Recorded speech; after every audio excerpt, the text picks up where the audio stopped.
ওই খার বাগানে যা দেখা করলাম সেলিম মামা দিয়ে হলো বাপের কাছে কোয়া দিছে।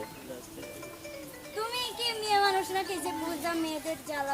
কি জ্বালা এত কোনে জ্বালা কোনে জ্বালা দেখ। প্রতিদিন স্কুলের নাম করে এখানে আসে। আর তোমার ভাই যে খারাপের খারাপ। তোমার আব্বু খারাপ। মনে হয় মহিলা মানুষ যে মানে খান্নাস হয়, তোমার ওই ভাই খান্নাস, সেই খান্নাস। তার থেকে বড় খালে ভালো যাবি তো আমি খান্না। তাহলে আমার ভাগ খারাপ করছে। ভাই খারাপ, তোমার ছোট গোষ্ঠী খারাপ, তুমি তো ভালো।